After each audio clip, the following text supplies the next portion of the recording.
500 Mercedes.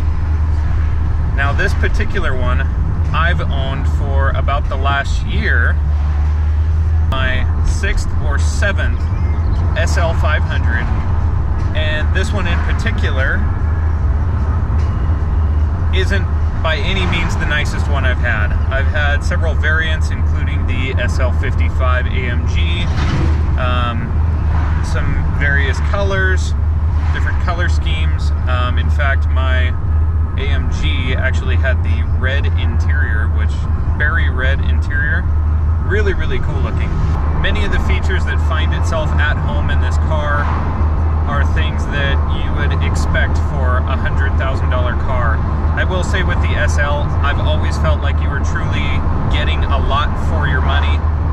There's many cars out there that you spend a lot of money on and you're really not getting a whole lot for your dollar.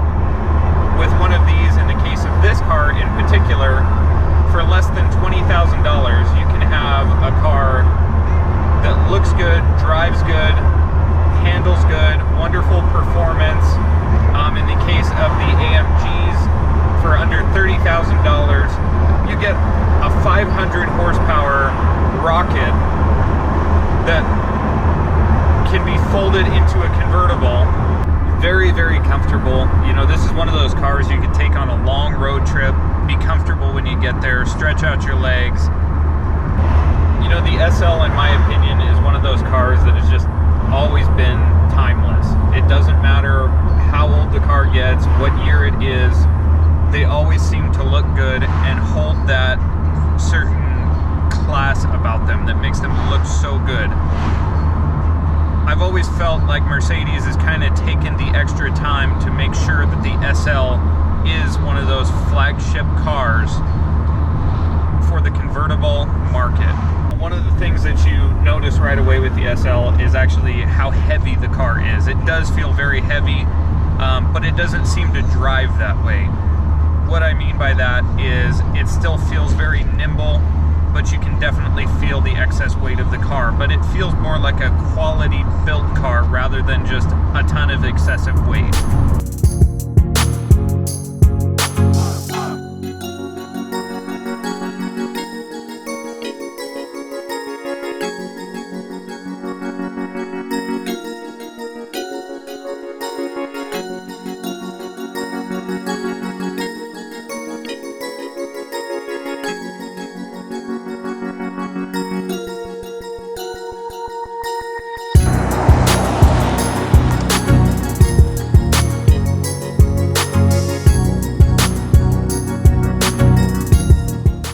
You look, if it looks metal, it is metal.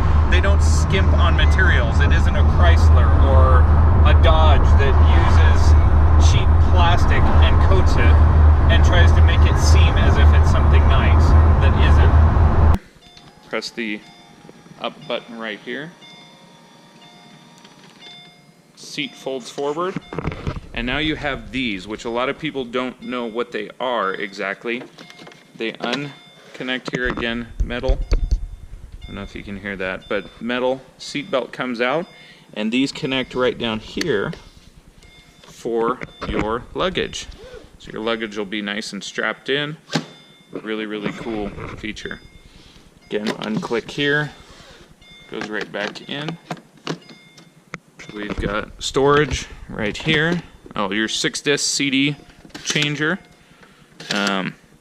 A little bit of storage here. I believe this other side is just storage. Yep, just storage there. Fuse panel is actually below that. Ask me how I know. Again, so to return your seat, just press the back arrow.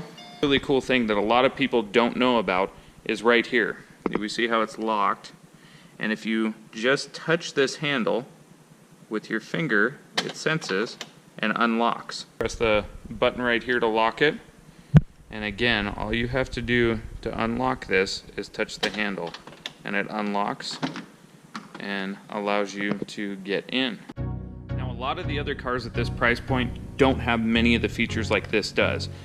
For example, I'll show you here. So this has felt wrapped rubber. So instead of, you seeing your rubber and it looks like crap and maybe sounds a little noisy, this is all felt wrapped. So all your rubber is extremely nice. Again, the metal features built into the door here, leather everywhere. You have your stitching, your nice components. Again, metal. You've got metal, aluminum. You've got aluminum here, all the doors, aluminum, real wood. Nice feature, stitching everywhere, and actual stitching, not just that cheap plastic Dodge crap. You've got your heated seats here. If this had the option, this would have the air-cooled seats, I believe, like my SL55 AMG. Some cool little storage compartment, one here, one on the other side. Little net, keep your stuff in. I like to put my sunglasses there. I guess other people put other things there. You've got your glove box. Again, quite a bit of room in there.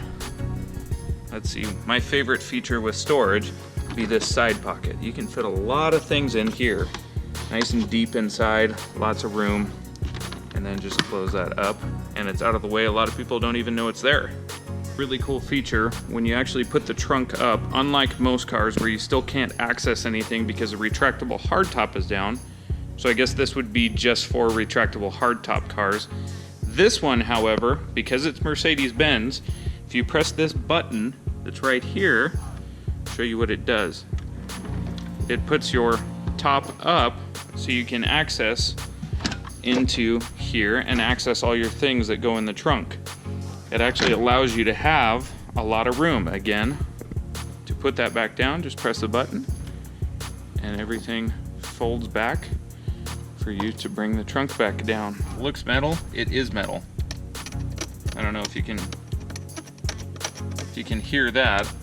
You can definitely tell they use metal. The 5-liter V8 Mercedes Benz engine. On the SL55, this looks a whole lot cooler. Obviously it is. You get a hand-built engine, which will have a little plaque that will say who actually built your car engine. Something like this is on your radar, something maybe you've been considering. I really recommend one of them, so long as you've made sure it's a good car, you've had it inspected, that sort of thing. You really can't go wrong. I mean, what a fabulous car for the money. Remember, when it comes to paying for parts on these things, they're going to be a lot of money. Just because the car is a fraction of the price doesn't mean the parts are a fraction of the price. They're still going to be high-priced parts. It's still going to cost a lot to have fixed. That's why you're better off just getting one where things have been taken care of, there's no problems, and you're going to be a lot happier in the end. And that's really what it's about, is being happy with your purchase and not kicking yourself and walking home because you're pissed off on your bad decision. Before you ever look into purchasing one, make sure it has the records. You always want to make sure they have records, and I'll show you why. So when you start going through some of these records here, you'll see that they're not cheap when things are done. I'll give you an example. Right here, you see a total for $919. Let's see what else we've got. $612.68.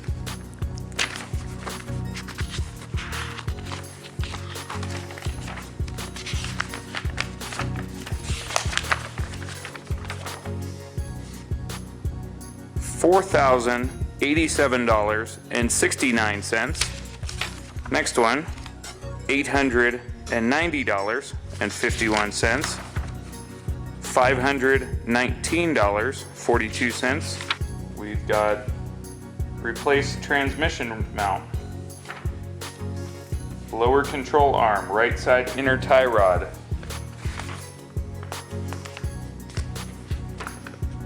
valve cover gaskets, power steering pump, AC compressor,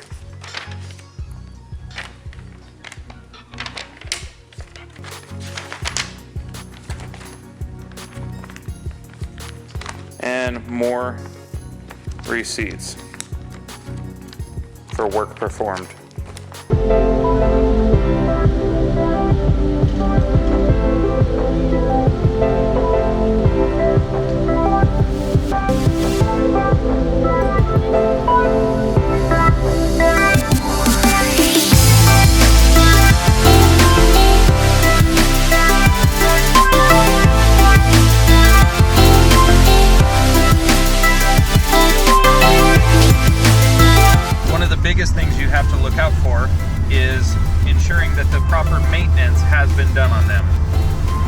the issues that happen can be very, very expensive to update and to have fixed if there is a problem.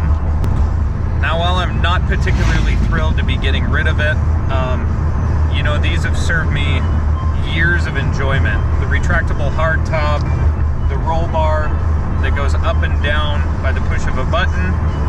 You know, several factors about this car are absolutely wonderful.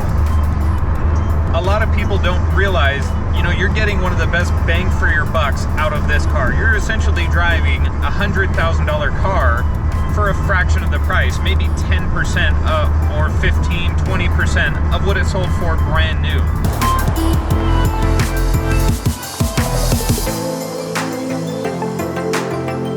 These are one of those cars that I try to buy in the beginning of summer, enjoy it for the entire summer, and then dump it at the end for around what I paid.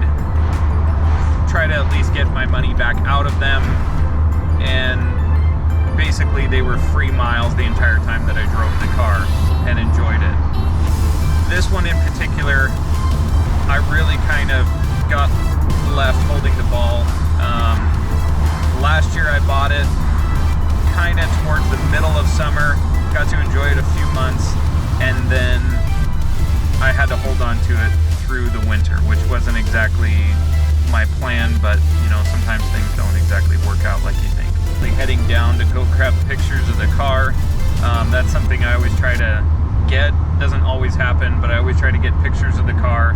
That way I have a few memories, and probably one of those things that is really stupid, but I try to find a 1/18 scale model of the car, as close to what I have as possible, down to the wheels, colors, and if I have to buy two models to maybe modify one, I kind of do that too. When I get home, I'm going to be getting all the paperwork ready. I'll grab the guy's title, manual, all the service records, and grab everything together to get this guy ready to go.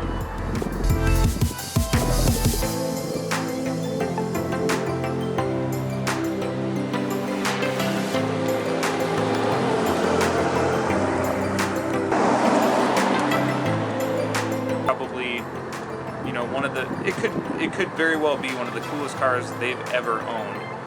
And they come and pick the thing up and they've got an empty tank of gas. I mean, that's kind of chicken shit in my opinion. You know, it costs a few dollars to make the person's day that much better when they come and pick up a car that they're very excited about. It's a big tank.